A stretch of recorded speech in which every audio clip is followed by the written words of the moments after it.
नमस्कार, आपके साथ मैं हूं करुणा शंकर शर्मा।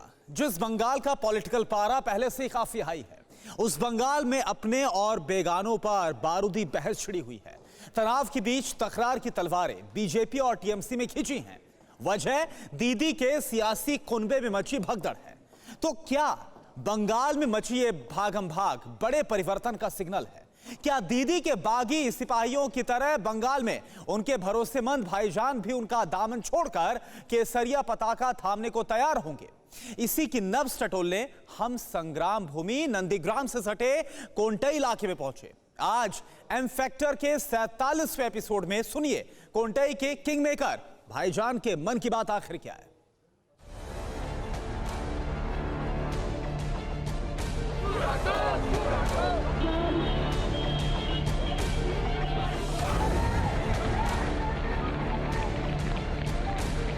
मोदी जी के नेतृत्व में भाजपा सरकार बनाएंगे। मगर मैं कहने आया हूं ममता दीदी, ये बंगाल का चुनाव इस बार ऐतिहासिक होने जा रहा है। ये ऐसे बहुत अच्छा है, सच्चा बात करेगा, लेकिन दीदी को टकराएगा तो चूर चूर हो जाएगा। बंगाल में बूथ वॉर से पहले पावर टेस्ट हो रहा है।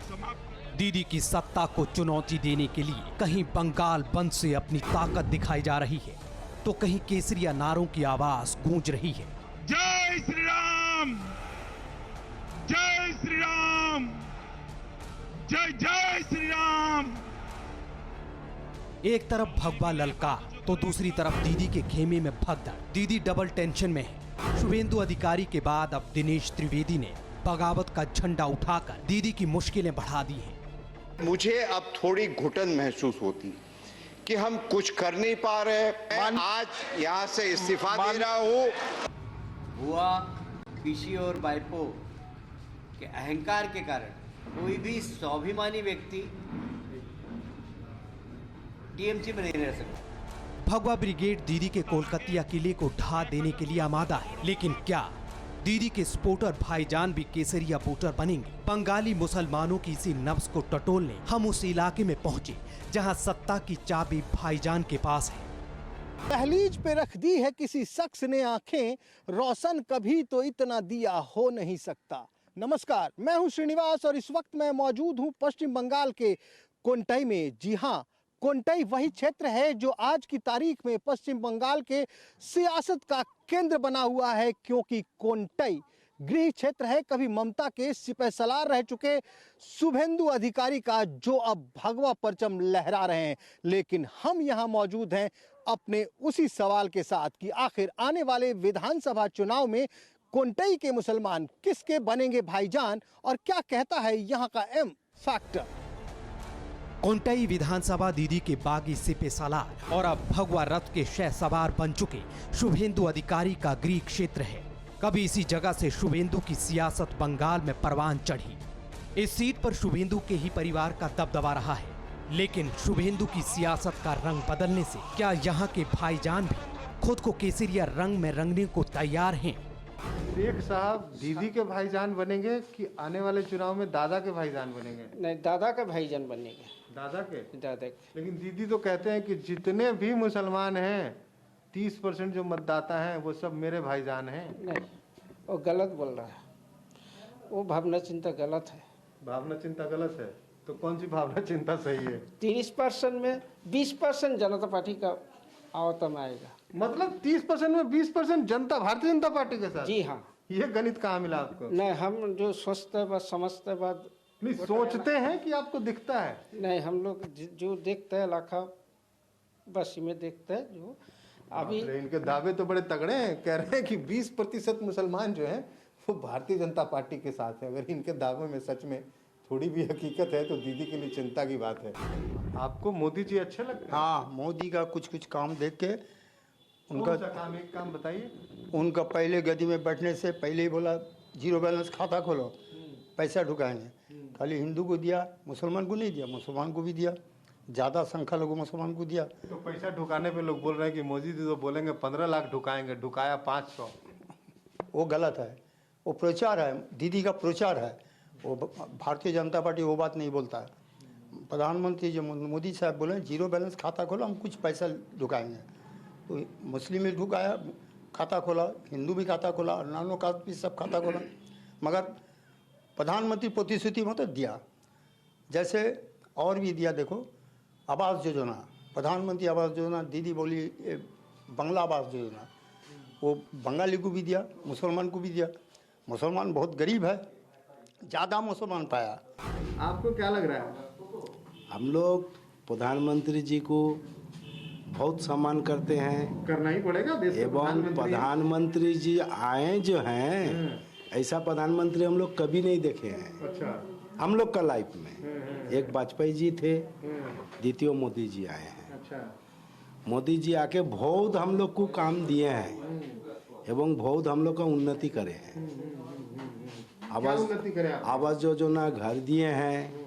इतना बड़ा जो लॉकडाउन हो गया उसका लिए 7 किलो करके चावल दिए हैं। प्रधानमंत्री नरेंद्र मोदी की रीति नीति अपनी जगह पर है, लेकिन बीजेपी इस बार यहां मौका देखकर चौका लगाने की तैयारी में है। हालांकि सीट पर टीएमसी का कब्जा है, लेकिन वोट के मीटर पर बीजेपी ने दक्षिण कोंटई में अपना असर बढ़ाया है। साल 2016 में टीएमसी को दक्षिण कोंटई सीट पर 53% वोट मिले थे। वहीं साल 2017 के उपचुनाव में भी टीएमसी को 55% वोट मिले, जबकि साल 2016 में 34% वोट पाने वाली सीपीआई के वोट साल 2017 के उपचुनाव में घटकर 10% हो गए। वहीं साल 2016 में सिर्फ 8% वोट पाने वाली बीजेपी साल 2017 के उपचुनाव में 30% वोट हासिल करके दूसरे नंबर पर रही। कितना महत्व है इस जगह का। ये जगह तृणमूल कांग्रेस के बागी और कह सकते हैं बीजेपी के बंगाल में अभी सबसे दुलरुआ शुभेंदु अधिकारी का गृह क्षेत्र है। यहीं पैदा हुए, पहली बार यहीं से विधायक बने और हम यहीं मौजूद हैं। जी, तो ये बताइए, तो क्या लग रहा है, कैसा प्रभाव रहेगा इस बार? इस बार प्रभाव तो ज़्यादा देखने को मिल रहा है, लेकिन परिवर्तन भी होना ज़रूरी है, क्योंकि 10 साल हो गया इस सरकार को।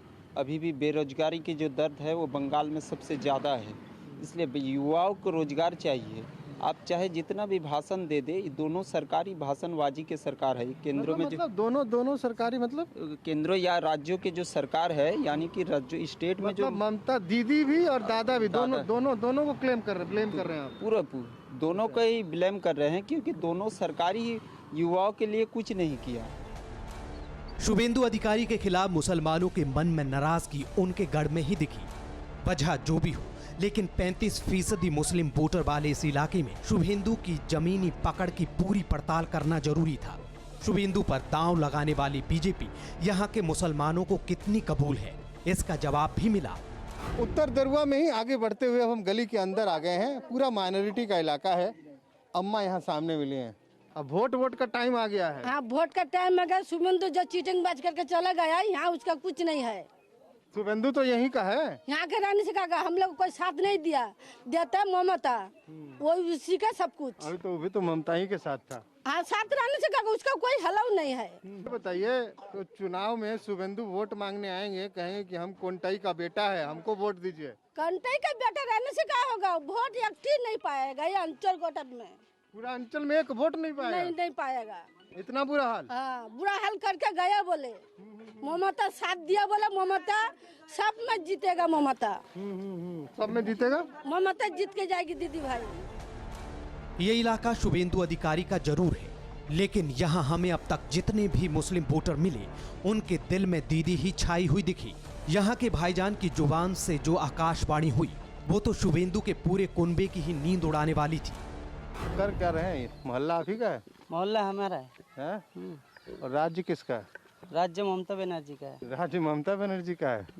और कोंटई भी तो ममता बनर्जी का है। अरे यहाँ का जो शुभेंदु अधिकारी है, शुभेंदु अधिकारी कौन है? आप ही बताएंगे मुझे। वो कोई नहीं है यहाँ, यहाँ का कुछ भी नहीं है। वो यहाँ पर सब दीदी का राज चलता है। अरे तो दीदी का ही तो मंत्री था। वो जब था वो तब था, वो चला गया, उसका यहाँ कुछ नहीं है। कुछ नहीं है। तो कहता है कि पूरा नंदीग्राम से दीदी लड़ेंगी तो 50,000 वोट से हराऊंगा। 50,000 वोट से उसका नींद छूट गया। दिन में 1 गोली खाता था, दिन में 2 गोली खा रहा है वो। किसका नींद का? हाँ, शुभेंदु का नींद उड़ गया। अच्छा। जो नंदीग्राम में खड़ा हो गया तो उसका नींद ही उड़ गया। इसलिए तो दिन में 1 गोली खाता था, अभी दिन में 4 व 2 खाता है। आप पता करके देखिए। तो यहाँ ये बताइए, यहाँ तो सब बीजेपी वाले कह रहे हैं कि इस बार परिवर्तन हो जाएगा। यहाँ बीजेपी बोल के कुछ नहीं है। यहाँ उसका बूथ कमेटी है ना कुछ भी नहीं है यहाँ पर। यहाँ सब दीदी का राज चलता है, दीदी छोड़ के कुछ भी नहीं है। कोंटई की दरुआ इलाके में अजीजुद्दीन जैसे मुसलमानों की जुबान पर भी दीदी ही है और दिल में भी दीदी। लेकिन अब हमारे लिए चौंकने की बारी थी। एक भाईजान ने तो ये गणित भी समझा दिया कि शुभेंदु का बीजेपी में जाना दीदी के लिए कैसे शुभ होगा। तो अनुसुद्दीन साहब, ये बताइए आप कि चुनाव का पूरा माहौल है, अमित शाह, नड्डा जी, मोदी जी, तमाम लोग बंगाल में आ रहे हैं, क्या माहौल में कुछ गर्मी आ रही है क्या? फिलहाल तो बंगाल का जो हालत है, मोदी जी या नड्डा जी या शाह जी, ये आने से कुछ नहीं होगा। ममता जी एकला 100 में 100 है। शुभेंदु अगर नहीं जाता तो टीएमसी का यहाँ थोड़ा नुकसान होता। अब शुभेंदु अधिकारी बीजेपी में जा करके टीएमसी का ज़्यादा फायदा कर दिया, बीजेपी का नुकसान कर दिया।